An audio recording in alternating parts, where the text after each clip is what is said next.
Welcome to this Friday night weekly Bible study. And I'm excited to be sharing this information with you. We're still in the book of Genesis, real close to the end. We just got a few more stories to tell. We're going to be looking at another patriarch today. So we're going to get right in. I'm going to share my screen. So we're going to get right into this. And it's interesting today. We're looking at the con versus the supplanter. The con versus the supplanter. All right, so we're going to take a look at this and see what's going on. We're going to do a little bit of a recap from last week. All right, so we were looking at last week Isaac, and also Abraham being the father of many nations and all the different sons and grandsons he had. And so we asked a question last week: why separate Isaac from his brothers? And we determined because the most important influential nation on earth, the nation of Israel. And again, when I say the nation of Israel, I am not talking about the political nation that exists in that land today. I'm talking about the original people who gave us the book, the people that were scattered to the four corners of the earth, monotheistic nation that would know the only true Elohim and who will give us the Holy Scriptures. And the greatest gift in history, Yeshua HaMashiach, he that split time, he literally split time. He is the most important figure to ever walk this earth, okay? He's the author of our salvation and the only way back to Elohim. And he came through Abraham and ultimately through Isaac, okay? So again, why separate Isaac from his brothers? Because the development of Israel as a nation must be separate from all other nations on the earth. Virtually all other nations were polytheistic, worshiping a father God, a mother God, and the son of God. But Israel recognized that hero Israel, Elohim is one. Right? Elohim is one. He is not multiple. He is one. Yahweh our Elohim is not multiple, but he is one. And Yeshua was asked that again when he walked this earth, what is the greatest commandment? And he said, Hear, O Israel, Yahweh our Elohim, Yahweh is one. Okay? So Deuteronomy 14, 1 and 2 tells us, you are the children of Yahweh your Elohim. You should not do as they do in other nations, which is cutting yourselves or making any baldness between your eyes for the dead. Why? For you are a holy people unto me. When it says holy, that means set apart, separated, okay? You are a holy people set apart unto Yahweh your Elohim, and Yahweh has chosen you to be a peculiar people unto himself, above all the nations that are upon the earth. So make no mistake about it. When he called Abraham, he called him to be a separated man, which he did. He said, get away from your father's house, from your land, to a place I will show you. He reaffirmed that blessing to Isaac, and we're going to see him do the exact same thing with Jacob, okay? So now Jacob is taking a journey. Let's pick up a little bit from what took place on last week. Esau was scheduled to get his blessing from his father, and Jacob, through the help of his mother, was able to deceive Isaac, who by this time had gotten old and blind. And so Jacob came in, took the blessing, received the blessing that really didn't leave much room for Esau to get his blessing. And so Esau, he begged his father to give him a blessing. And the best he could do was say, a day is coming where you're going to be able to break the yoke off your neck, okay? And so we pick it up again in Genesis 27, verse 41. And Esau hated Jacob because of the blessing wherewith his father had blessed him.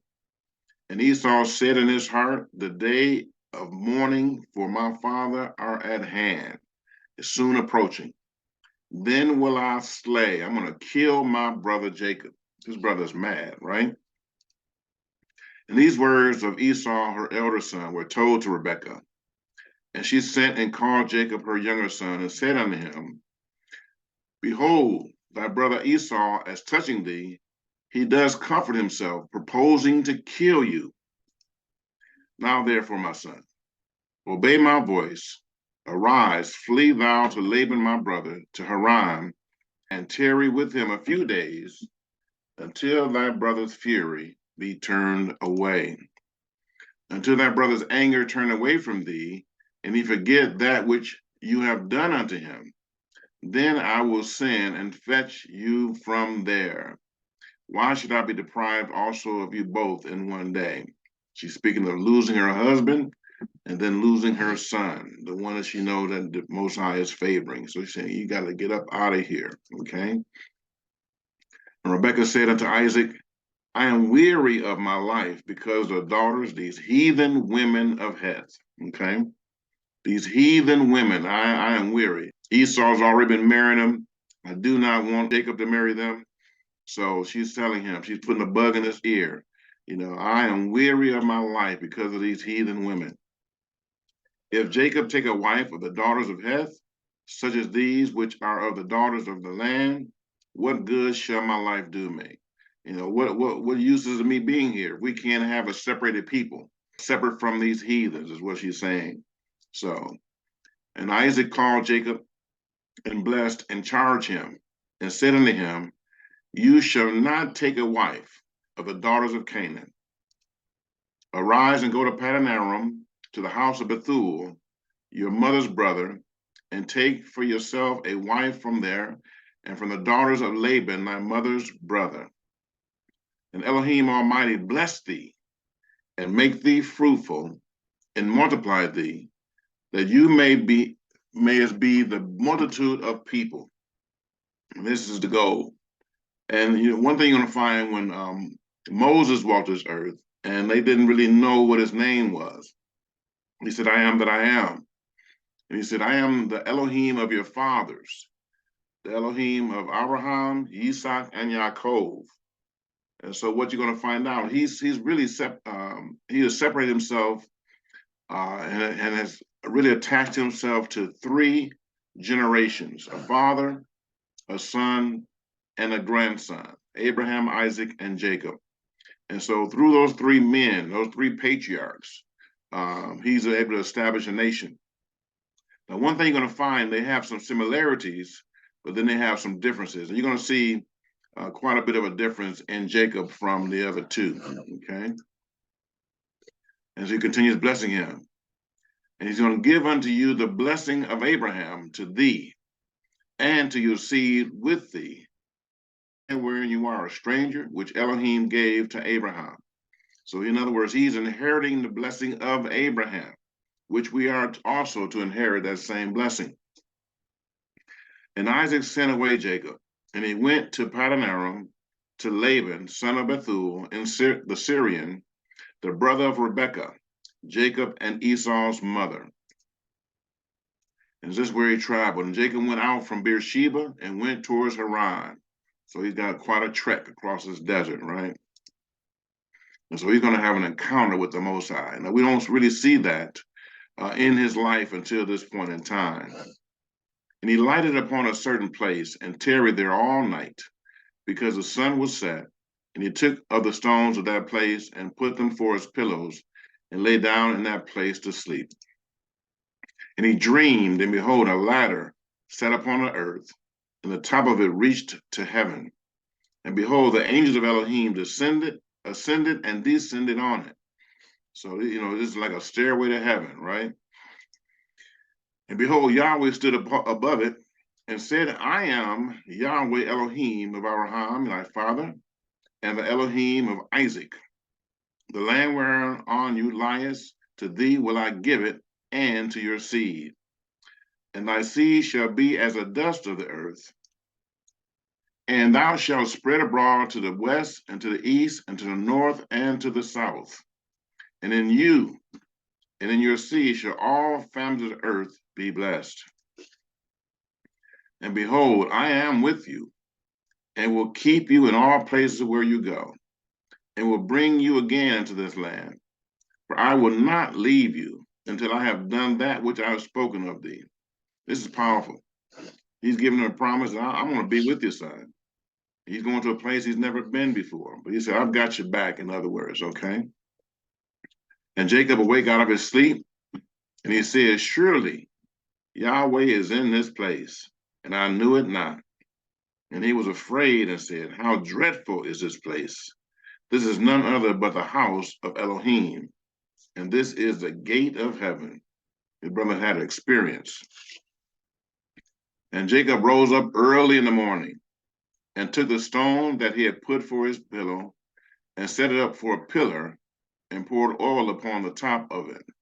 And he called the name of that place Bethel, right? That is the house of Elohim, Bethel, the house of Elohim. But the name of that city was called Luz at the first. And Jacob vowed a vow, saying, if Elohim will be with me and will keep me in this way that I go, and will give me bread to eat and raiment to put on, so that I come again to my father's house in peace, then shall Yahweh be my Elohim. Now, this is interesting. He's putting a demand upon his Elohim, right? He's entering into a covenant, and he's just placing a requirement. He's saying, I want to serve Elohim, and I'm asking him to keep me in the way that I'm going, because I'm going to a place I've never been before. And so he's saying, if he will keep me in the place that I go, give me bread to eat, give me clothes to put on, and bless me with peace so that I can return to my father's house, then I'll know that I've got an Elohim on my side, right? So it's not a problem that you would put an expectation upon your walk with the Most High. There should be an expectation that, if Yahweh is with you, then shouldn't he make a difference between you and those that are heathens in the world? Yeah, right? He should make a difference. And so that's what he's saying. I'm trusting that I've had experience with the Most High. He just gave me a dream. And so this very same Elohim that I've just experienced, I want him to prove himself to me. And I'm going to be faithful unto him. Look what he says here now.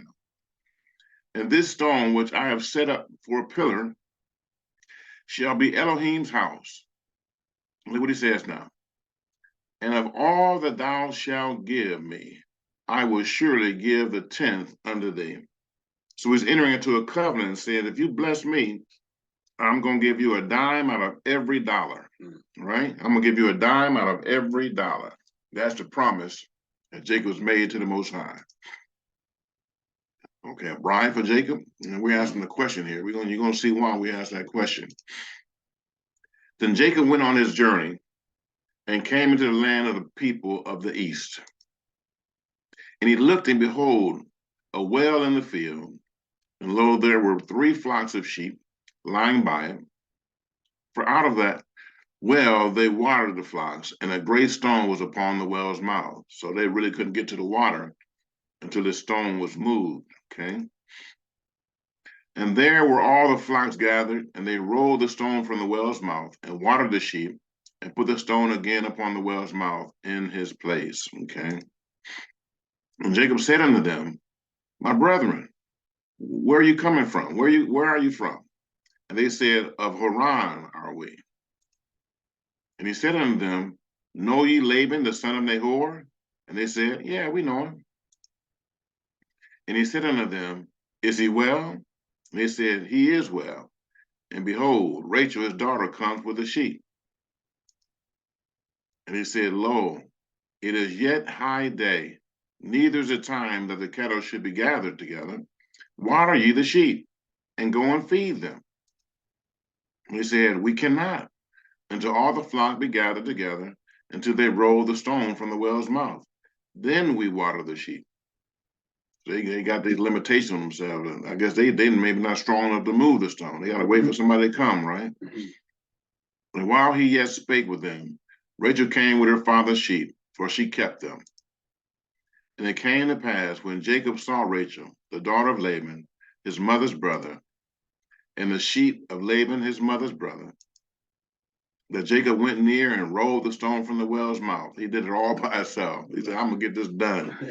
And he watered the flock of Laban, his mother's brother. And Jacob kissed Rachel and lifted up his voice and wept. And Jacob told Rachel that he was her father's brother, and that he was Rebekah's son. And she ran and told her father. And it came to pass, when Laban heard the tidings of Jacob, his sister's son, that he ran to meet him and embraced him and kissed him and brought him to his house. And he told Laban all these things. And Laban said to him, surely you are my bone and my flesh. And he abode with him the space of a month. And Laban said unto Jacob, because you are my brother, should you therefore serve me for nothing? Tell me, what shall your wage be? And Laban had two daughters. The name of the elder was Leah, and the name of the younger was Rachel. And Leah was tender to eye, but Rachel was beautiful and well favored. And Jacob loved Rachel and said, I will serve you 7 years for Rachel, your younger daughter. And Laban said, it is better that I give her to you than I should give her to another man. So go ahead and abide with me. So they strike a bargain, right? The con begins. And Jacob served 7 years for Rachel. And they seemed unto him but a few days for the love he had for her. And Jacob said unto Laban, give me my wife, man. My days are fulfilled, that I may go in unto her. And Laban gathered together all the men of the place and made a feast. And it came to pass in the evening that he took who? Leah, not Rachel. He took Leah, his daughter, and brought her to him, and he went in unto her. And Laban gave unto his daughter Leah Zilpah, his maid, for an handmaid. And it came to pass that in the morning, behold, it was Leah. And he said unto Laban, what is this that you've done unto me, man? Didn't that I serve with thee for Rachel? Wherefore have you beguiled me? Now, the first time I heard that word beguile, we was talking about the devil, Satan in the garden. And so Laban is acting like the devil. He deceived this man. He didn't work 7 years for Rachel, and he ends up with Leah. Okay, brother, not happy. And Laban said, it must not be so in our country to give the younger before the firstborn. Here's the thing. If that's true, let's have some dialogue about it. Why are you just going to make a decision like that when you struck a bargain to give the man Rachel after 7 years of work, right? 7 years of work, and you already knew in your heart you're going to give him the older one, not the younger one, right? Fulfill her week, Laban says, and we will give thee this also, for the service which you shall serve me, yet 7 more years. So we're going to serve an additional 7 years, or 14 years, in order to get Rachel. And Jacob did so and fulfilled her week, and he gave him Rachel, his daughter, to wife also. So the question was, is he getting a bride? No, he didn't got 2 brides, right? And Laban gave Rachel, his daughter, Bilhah, his handmaid, to be her maid. So altogether, there's 4 women involved in this exchange. Okay, 4 women. And he went in also unto Rachel, and he loved also Rachel more than Leah, and served with him yet 7 other years. Now, one thing you're going to see the heart of the Most High in his dealing with these women. Jacob loved Rachel, right? His heart was for Rachel. And so basically what that means then is that Leah is somewhat despised. First of all, he's already angry that he had to marry her. She's the oldest. She's the first wife. But can you imagine how she felt knowing that, she's taking second fiddle to her younger sister? But that's the situation. And eventually, the Torah did not exist at this point. But once we get to Leviticus, there's going to be a scripture that says, do not associate with 2 sisters, right? Do not get into a relationship with 2 sisters. So we see kind of from this that it's definitely going to be a situation that can cause strife. The forming of a new nation, the 12 tribes of Israel. So brothers getting ready to get busy. And when Yahweh saw that Leah was hated, he opened her womb, but Rachel was barren. So this is where you kind of see in the heart of the Most High. Sometimes you may feel like you're less than. Sometimes you may feel like people around you are considered, better than you. They may, feel like they got, more authority, or they got more favor. They may be, a number of different things, right? Maybe they got more money than you. Maybe they got more friends than you. But the thing is, the heart of the Most High, he looks after those who are weak, beggarly, despised. He kind of looks out for them. And so in this situation, he sees the things that Leah is going through. And so you're going to see what's going to begin to happen now. So when Yahweh saw that Leah was hated, he opened her womb, but Rachel was barren, right? The one that was favored, she's got to struggle. But for Leah, not so. Let's see what happens. And Leah conceived and bare a son, and she called his name Reuben. For she said, surely Yahweh has looked upon my affliction. Now therefore my husband will love me. So you can see what her desire is. Her desire is to please her husband, so much so that he will begin to favor her. But unfortunately, that's not the case. And she conceived again and bare a son, and said, because Yahweh has heard I was hated, he hath therefore given me this son also. And she called his name Simeon. And she conceived again and bare a son, and said, now this time will my husband be joined unto me, because I have borne him 3 sons. Therefore was his name called Levi. And she conceived again and bare a son. And she said, now will I praise Yahweh. Therefore she called his name Judah, and left bearing. So Leah, being the despised one, she had some of the most important children. Levi, who was the priesthood, the lineage of the priesthood came through Levi, and Judah, that is the lineage that Yeshua comes from. That's the lineage that David comes from, that Solomon comes from. So she may have been despised, but in the Most High's he saw favor in her. He gave her favor because of the situation that she was in. And when Rachel saw that she bare Jacob no children, Rachel envied her sister and said unto Jacob, give me children or I'm gonna die. And Jacob's anger was kindled against Rachel. And he said, am I in Elohim's stead, who hath withheld from thee the fruit of the womb? It's not in my power. I can only do what I can do. But as far as the children coming, that blessing comes from the Most High, right? And she said, behold, my maid Bilhah, go in unto her, and she shall bear upon my knees, that I may also have children by her. This is the same thing that Sarah did, right? She had her handmaid and gave her to Abraham, and Ishmael came. So she's basically doing the exact same thing that Sarah did. And she gave him Bilhah, her handmaid, to wife. And Jacob went in unto her, and Bilhah conceived and bare Jacob a son. And Rachel said, Elohim has judged me, and hath also heard my voice, and hath given me a son.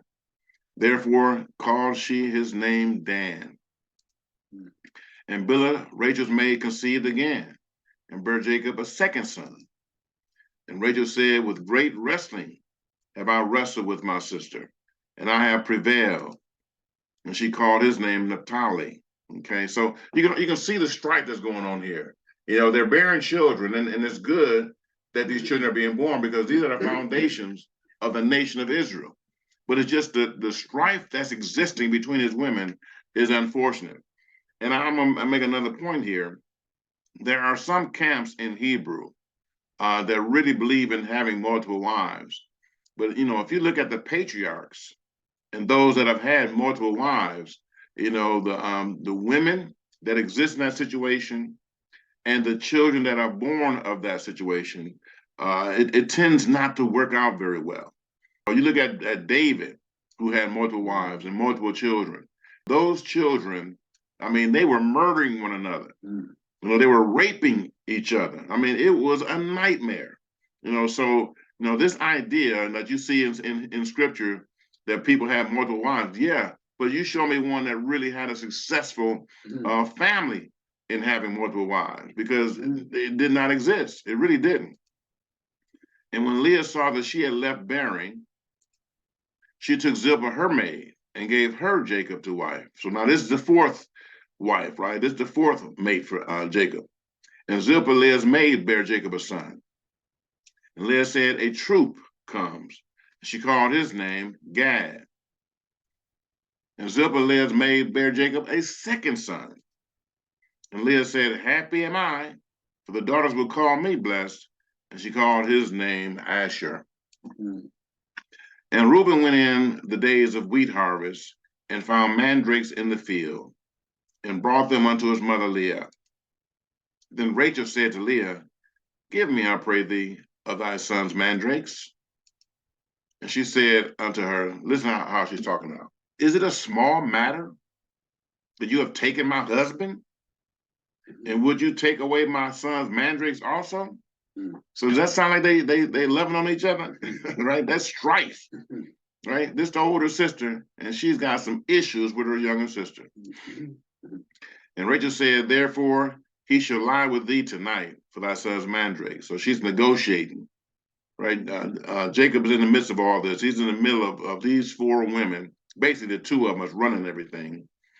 And so because she wanted these mandrakes, she's pretty much hired him out to her older sister.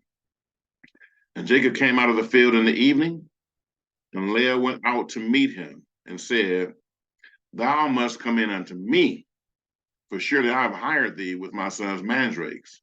And he lay with her that night, right? And Elohim hearkened unto Leah, and she conceived and bare Jacob a fifth son. So the one that's hated is being the most fruitful. And Leah said, Elohim has given me my hire, because I have given my maiden to my husband. And she called his name Issachar. Okay. So far from her lineage, we got 1, 2, 3, 4, 5, 6, 7 sons between her and her handmaid. 7 of the 12 have come through her lineage. And Leah conceived again and bare Jacob a sixth son. So now it's 8 of the 12. It's come between her and her handmaid. And Leah said, Elohim hath endued me with a good dowry. Now will my husband dwell with me, because I have borne him 6 sons. And she called his name Zebulun. So, you know, her whole goal the whole time was just to get the love of her husband. Right. That was her whole goal. And it really, I mean, he didn't despise her, but he still favored Rachel. With all the kids that she's bearing, he still favored Rachel. And you're going to see that even after the kids begin to grow up. You know, we won't get to that today, but you'll see that in future lessons, that, you know, his love for Rachel, it really created a problem for these children. And afterwards, she bare a daughter and called her name Dinah. And Elohim remembered Rachel. And Elohim hearkened to her and opened her womb. And she conceived and bare a son and said, Elohim has taken away my reproach. You know, it's been, I think, 10 kids altogether that have been born. Mm-hmm. And finally now, she's going to have a son. And she called his name Joseph and said, Yahweh shall add to me another son. And that's true. You know, we won't see him today. There is another son coming, okay?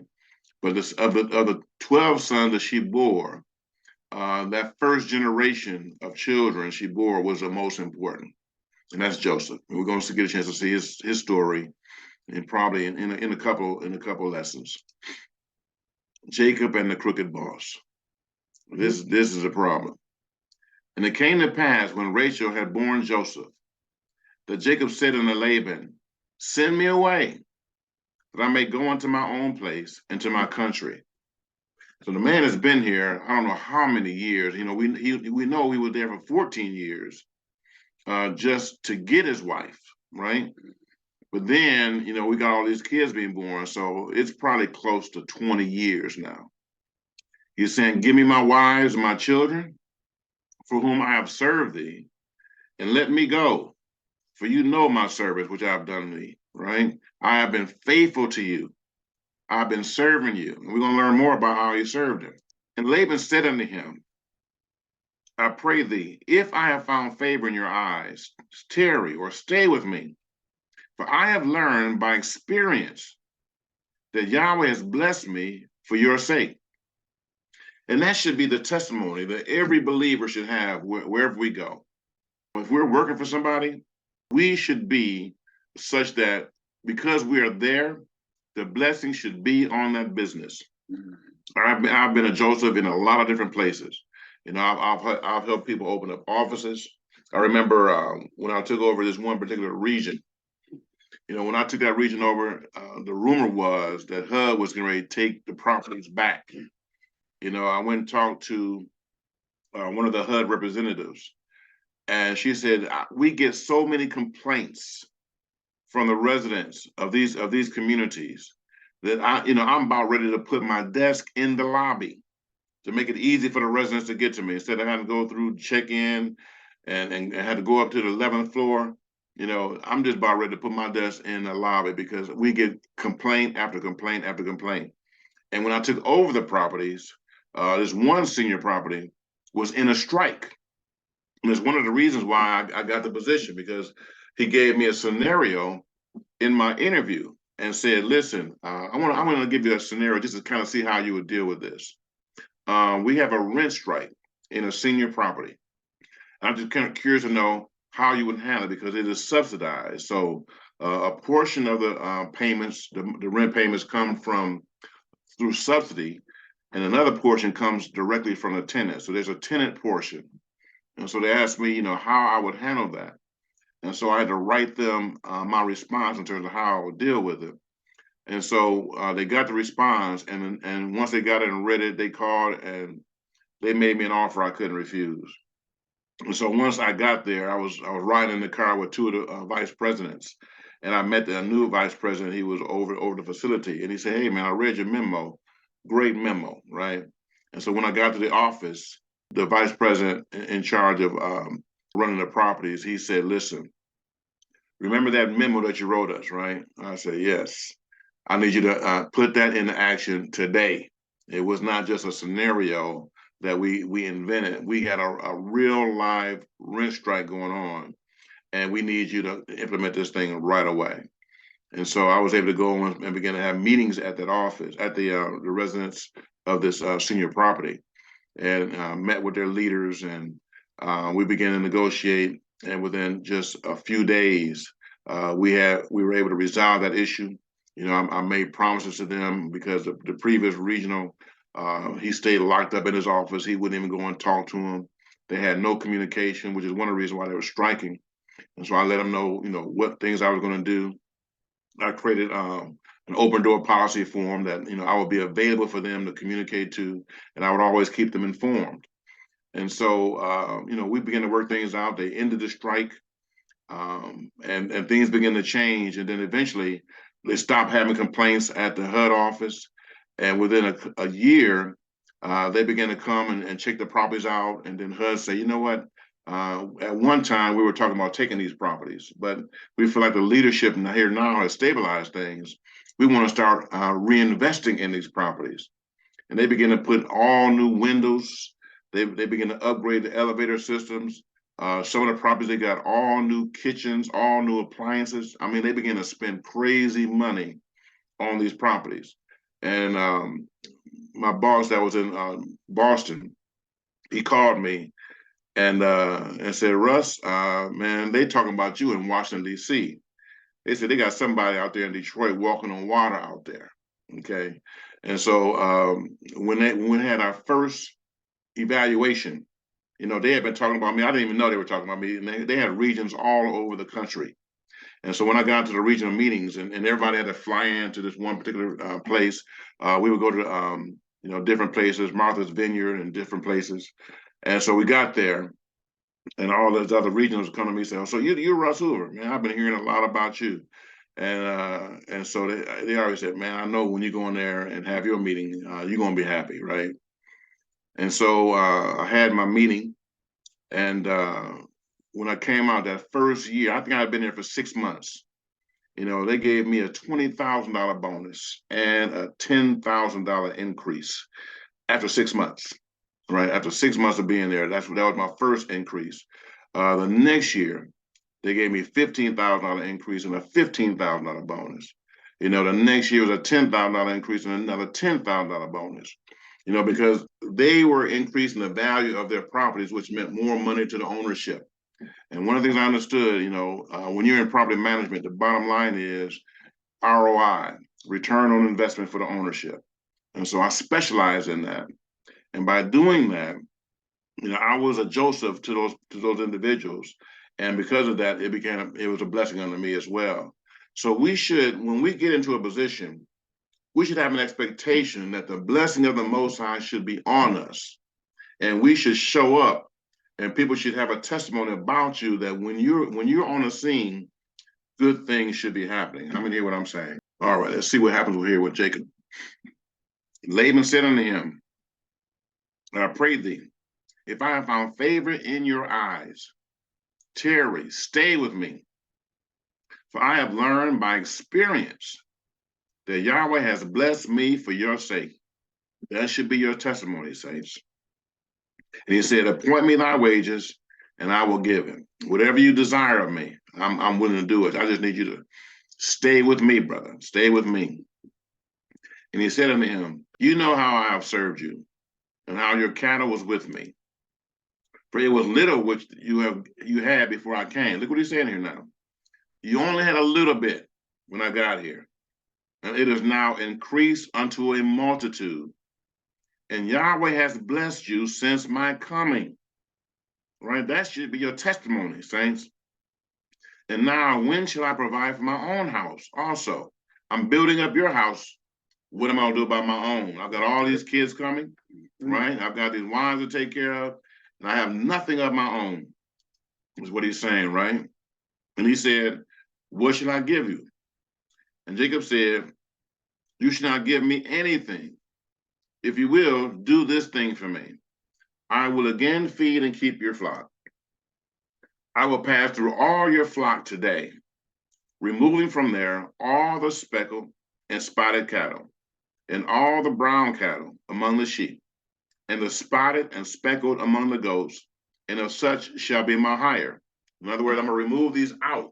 And so if any of these are now being born in the future, that will be my hire. Those that come out looking like these will be mine.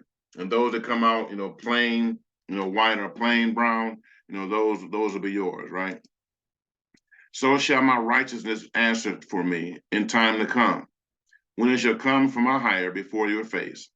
Everyone that is not speckled and spotted among the goats and brown among the sheep, that shall be counted stolen with me, right? So he's set the pattern, right? He said what he's looking for. And Laban said, behold, I would it might be according to your word. So in other words, they struck the bargain. And removed that day the he goats that were ring straked and spotted, and all the she goats that were speckled and spotted, and every one that had some white in it, and all the brown among the sheep, and gave them into the hands of his sons. And he set 3 days' journey between himself and Jacob fed the rest of Laban's flocks. So they've completely separated out of the stock everything that's going to be his hire. So in other words, he can't mix those in with the sheep he's keeping, and they're going to end up becoming his. He's going to separate everything out. So now he's going to go forward, and everything that's going forward, we're going to see who's going to grow. Okay. And Jacob took him rods of green poplar and of the hazel and chestnut trees, and peeled white strakes in them, and made the white appear which was in the rods. And he set the rods which he had peeled before the flocks in the gutters and the watering trough, when the flocks came to drink, that they should conceive when they came to drink. Now, I don't know what the science is here, right? Him peeling the rods somehow made them to bear the ones that he wanted to bear. And so it was his faith move that said, okay, I'm going to do this to cause the sheep to bear the ones I need that's going to become in my ownership. It just happened that way. But ultimately, the blessing was coming from the Most High. And you're going to learn in a few verses why the Most High was blessing him this way. All right. And the flocks conceived before the rods and brought forth cattle ring straight and speckled and spotted, which is his hire. Okay. And Jacob did separate the lambs and set the faces of the flock toward the ring straight and all the brown in the flock of Laban. And he put his own flocks by themselves and put them not unto Laban's cattle. So he kept his separate. And every time they were born, he would separate them out. He would not let them mate with Laban's, so they would be producing more of his. He would not do that. He was still operating honorably, and how he was doing it. But because of the blessing that was on his life, keep in mind now, this brother went in there with nothing. He had nothing when he got there. All he was a man that was prepared to work and to serve. And so after this service, we're going to see what's going to end up in his life, right? And it came to pass, whensoever the stronger cattle did conceive, that Jacob laid the rods before the eyes of the cattle in the gutters, that they might conceive among the rods. But when the cattle were feeble, he put them not in. So the feebler were Laban's, and the stronger Jacob's. And the man did what? He increased exceedingly, and had much cattle, and maid servants, and men servants, and camel, and asses. And he heard the words of Laban's sons, saying, Jacob hath taken away all that was our father's, and of that which was our father's has he gotten all this glory.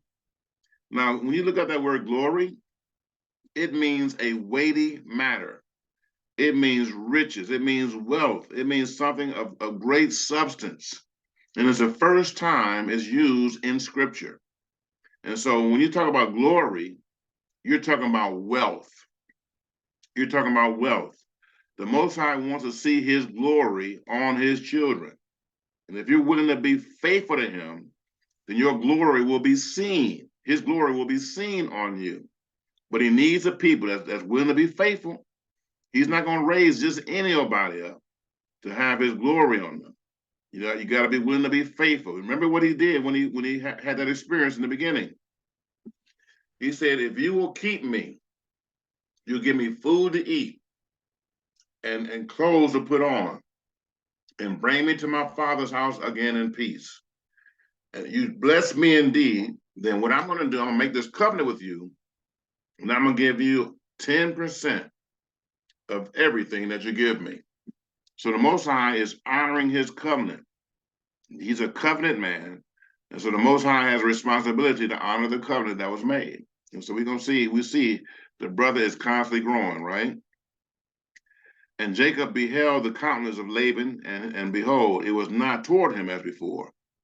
Brother's mad. He's looking at his herds and flocks, and he's looking at Jacob's, and he said, man, this brother, 10-1. He got, not only he got more than I got, but they're bigger than mine, they're fatter than mine, they're healthier. This ain't good, right?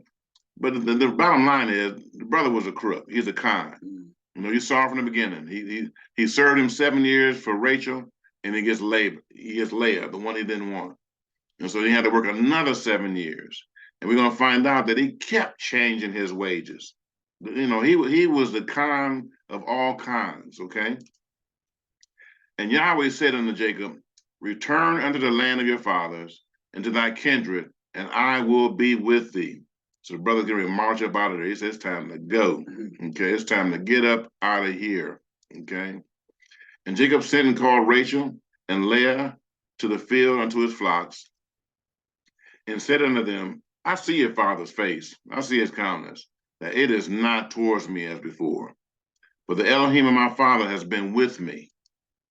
And you know that with all my power I have served your father.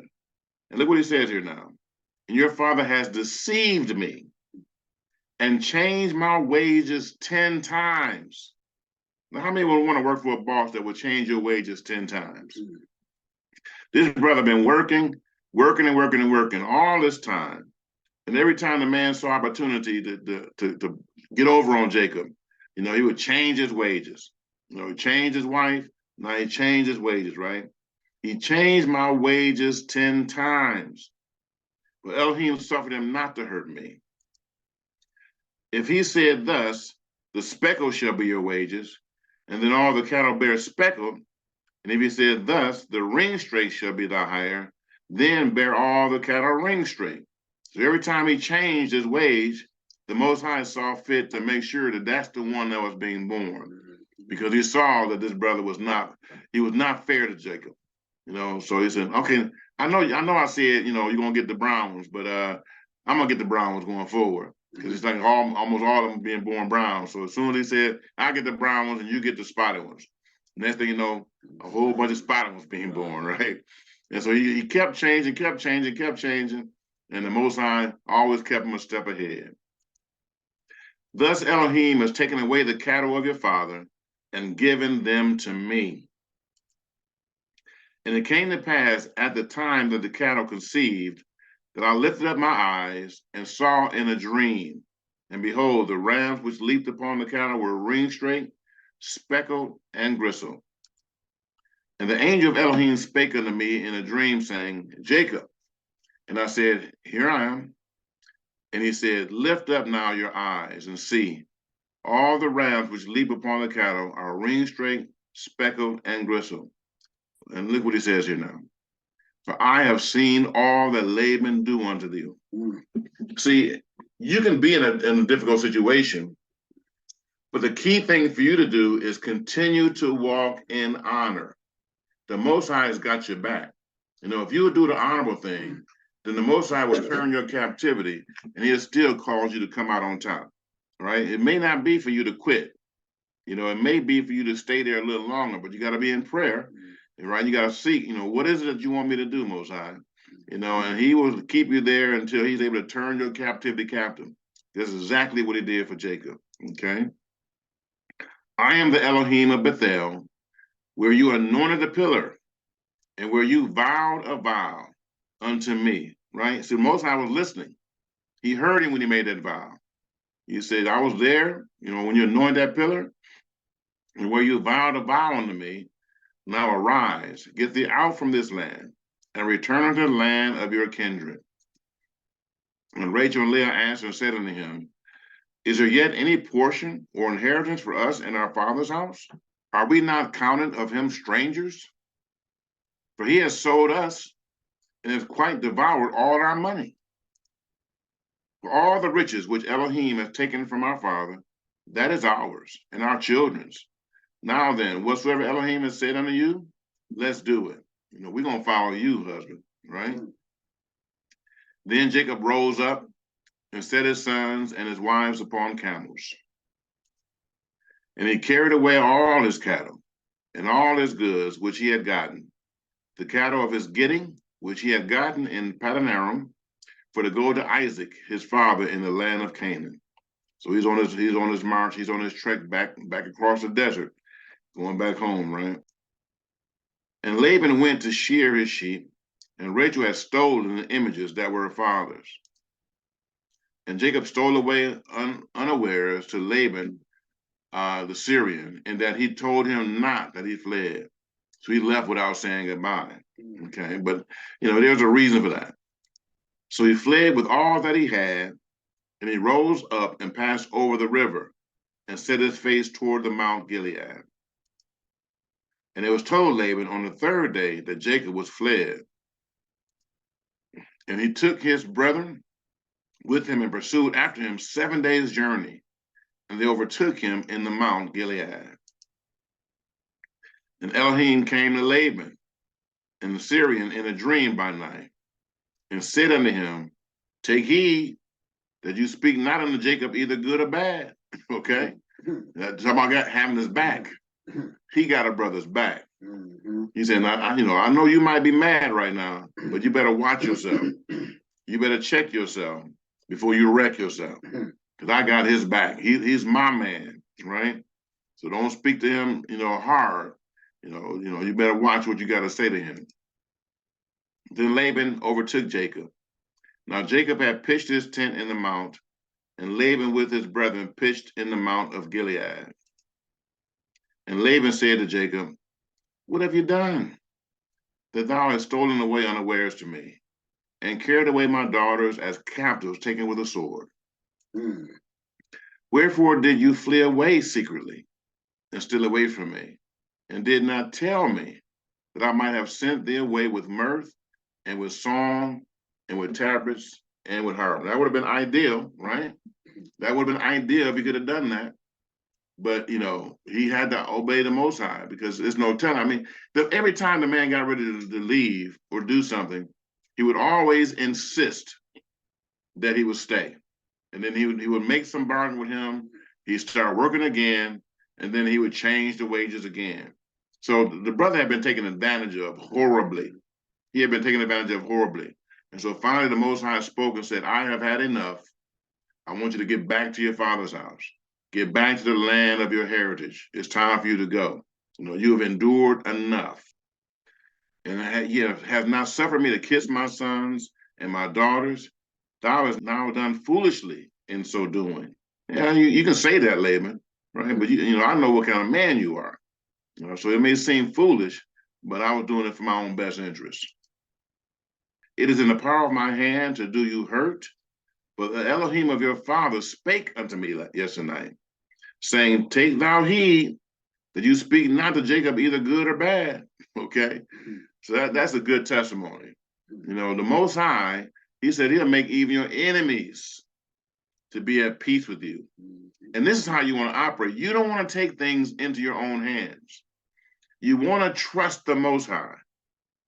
You want to trust the Most High. Now, one thing I'm going to say, Jacob had to go through some things, because there was a making and a breaking process that he had to go through. His name was Jacob, and another name for that is a supplanter, right? And so he had a way of kind of taking advantage of situations, and by doing so, he left pain in his wake. So you got to keep in mind now. Remember what happened with Esau. Last week we saw this relationship with Esau and Jacob, and Esau was hungry. Now he could have simply just said, "Hey, Esau, I see you're hungry. You want some of my soup?" And he could have gave him some soup without making that bargain. But he made a decision to say, "I'll give you some soup, but you're gonna have to give me that birthright." Now that was a choice he made. The blessing was already on his life from his mother's womb. But he took it upon himself to make that bargain with Esau. And Esau, because he didn't value his birthright, he went and made that deal. Esau making that deal revealed what was in his heart. The Most High, he basically honored Jacob, because Jacob, he valued that which was important. But still, there was a characteristic in Jacob's nature that the Most High wanted to deal with. And so Jacob being in that situation, he was able to get the upper hand on his brother, but then he was led into a situation where he began to reap what he had sowed. He began to reap what he had sowed. He had taken advantage of his brother Esau, and so now he goes to Laban, who was a greater trickster than even he was. And he began to change his wages and take advantage of him. And so now he's saying that, taking advantage of people, that's not ideal. And so he had to suffer through that situation. But in the process of time, the Most High was making him. He was making him through that process. And so, he had to go through that. And then finally, his mother participated in robbing Esau of the blessing. He lost his birthright and he lost his blessing. But the reality is the Most High, he favored him. He favored him and he wanted him to be blessed, but there was some making in the process. There was some making in the process. So it's important that we see and understand that. Okay. And now, though thou wouldst needs be gone, because you store long after your father's house, yet why have you stolen my gods? So then you can see that they were still pagans, right? They were still worshiping idols. And Jacob answered and said to Laban, because I was afraid. For I said, peradventure, you would take by force thy daughters from me. I didn't know what you was going to do. Every time I try to leave and go home, you made it hard for me to do anything, bro. So I just wanted to get out, right? I just wanted to get out.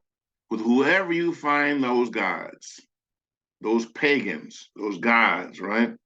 Let them not live before your brethren discern thou what is thine with me, and take it to thee. For Jacob knew not that Rachel had indeed stolen those gods. The very one that he loved the most, she was a thief. So that's the issue, right? And so Laban's getting ready to go on a search, trying to find his gods. And he don't know, that she has them. And Laban went into Jacob's tent, and into Leah's tent, and into the two maidservants' tents, but he found them not. Then went he out of Leah's tent and entered into Rachel's tent. Now Rachel had taken the images and put them in the camel's furniture and sat upon them. And Laban searched all the tent, but found them not. And she said unto her father, let it not displease my lord, that I cannot rise up before thee, for the custom of women is upon me. And he searched but found not the images. So she basically lied and said, I can't get up, Dad. I can't move. Right? Not right now. So, what he's gonna do. So he had to leave it, but he did not find those images. And Jacob was angry, he was wroth, and chose with Laban. And Jacob answered and said to Laban, what is my trespass? What is my sin that you have so hotly pursued after me? Whereas thou hast searched all my stuff, what have you found of all the household stuff? Set it here before my brethren and thy brethren, that they may judge between us both. This 20 years have I been with thee. Thy ewes and thy she-goats have not cast their young, and the rams of thy flock have I not eaten. He said the brother has been honorable. In other words, he has not had not one of the the animals to give their birth early. If they had a loss, he took the loss, right? That which was torn of beasts, I brought it not unto you. I bear the loss of it. Of my hand did thou require it, whether stolen by day or stolen by night. Any loss, I had to take it. Thus have I been 20 years in your house. I served thee 14 years for your 2 daughters, and 6 years for your cattle. And you have changed my wages 10 times. Not cool, right? Not cool. But he letting his brother know, this is how you treated me, man. And this is not right. Except the Elohim of my father, the Elohim of Abraham, and the fear of Isaac have been with me, surely you would have sent me away now empty. Elohim has seen my affliction and the labor of my hands, and he rebuked you last night. Now therefore come thou, let us make a covenant, I and you, and let it be for a witness between me and you. So Laban, he's got some sense now. He said, let's be friends now. Let's make peace. Okay. And Jacob took his stone and set it up for a pillar. And Jacob said unto his brethren, gather stones, and they took stones and made a heap, and they did eat there upon the heap. And Laban called it, this is a long word, right? Jegar-sahadutha, okay? But Jacob called it something nice and simple. He called it Galeed, okay? And Laban said, this heap is a witness between me and you this day.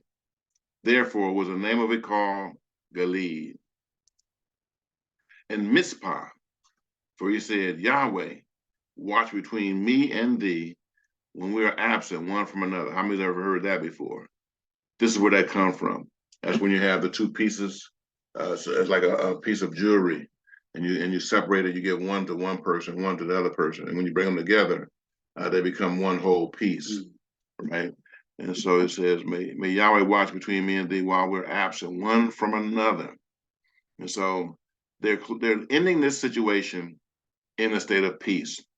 And this is how the Most High want things to be.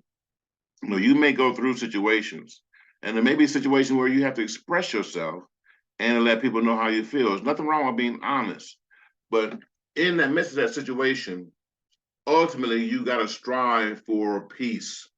You don't want to leave situations where you got a wake of broken relationships, right? And so, this next section that we're going to be going into next week, Jacob is fearing for his life. He's on his way back home.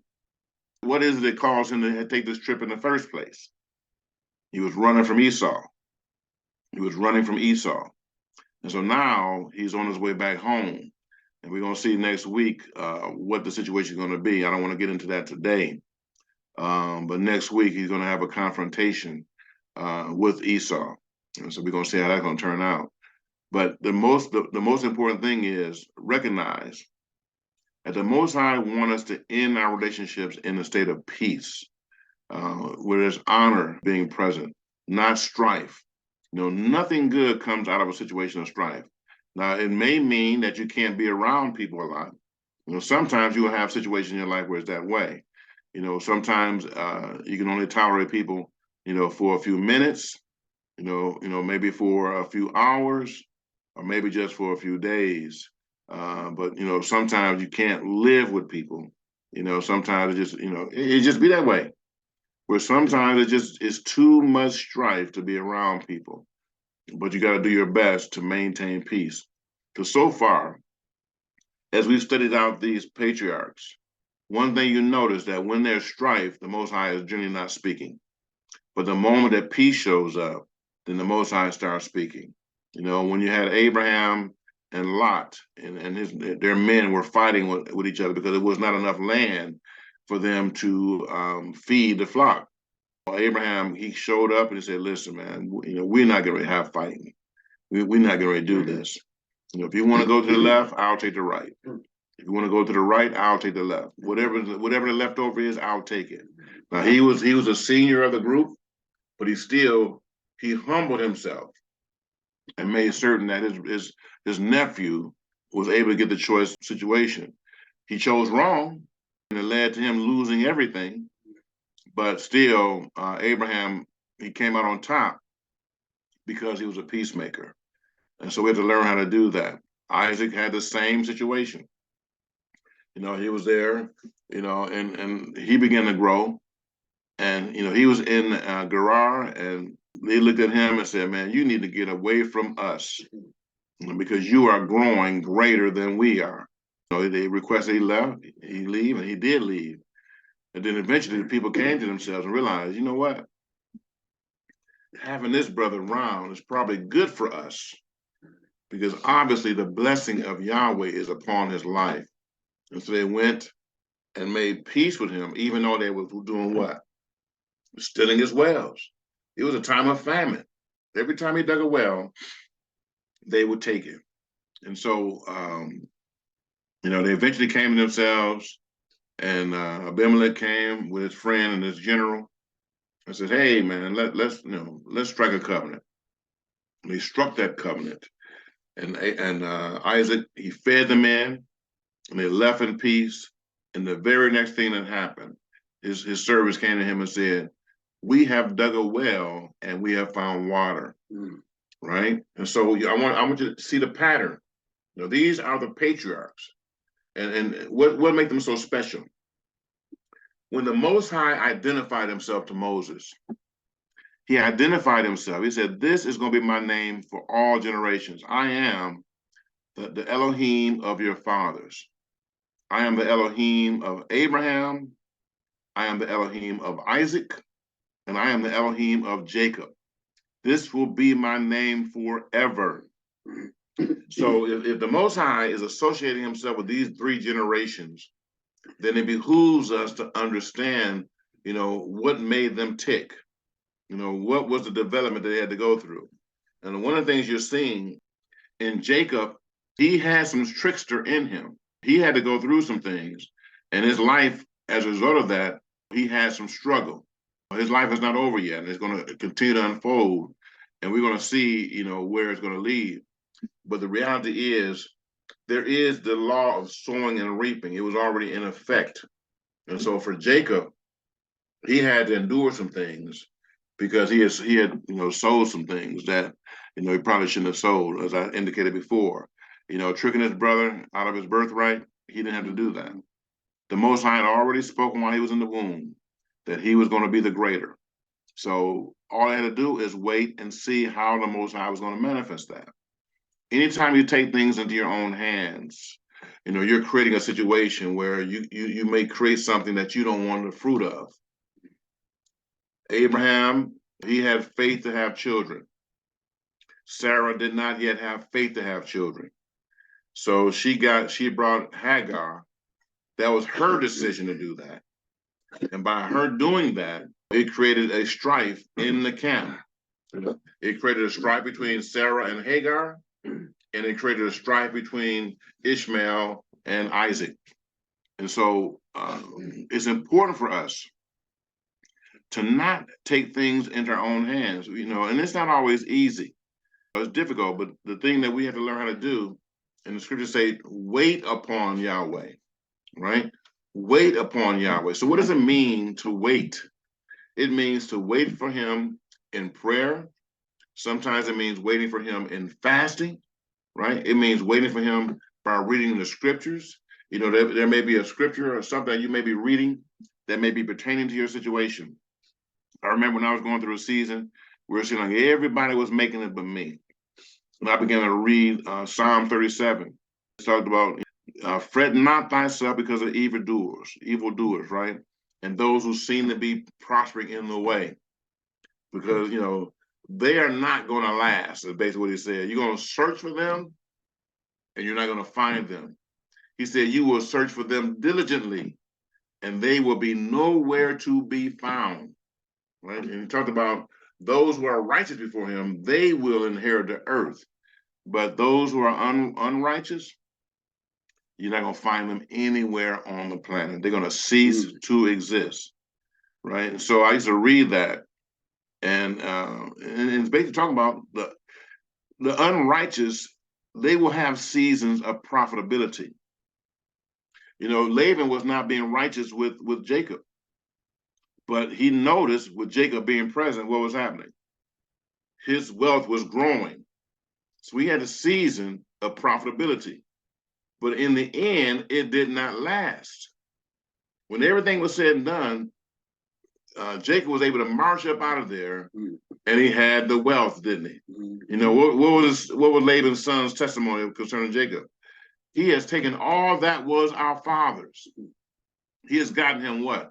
All this glory, right? So, saints, these are examples that we need to be aware of, and we need to mark their lives and begin to set patterns that we can follow.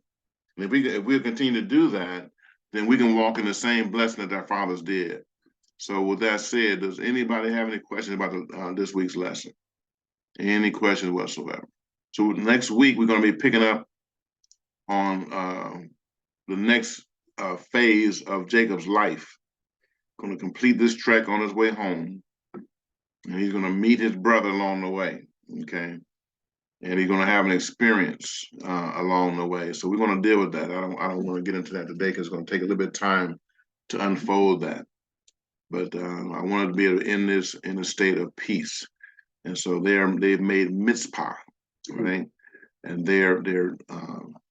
they've made a decision to close this thing out in peace. All right. So if there's no questions, all right, we're gonna go ahead and get ready to pray out. All right. Blessed are you, Yahweh Yeshua, our Elohim, King of the universe, who gave us a Torah of truth and implanted eternal life within us. Blessed are you, Yahweh Yeshua, giver of the Torah. In Yeshua's name, so be it. And the Arana benediction. Yivarekaka Yahweh Vadishmareka. Ya'er Yahweh Panavaleka V'Yakomeka. Yisa Yahweh Panavaleka V'Yasemeka. Shalom.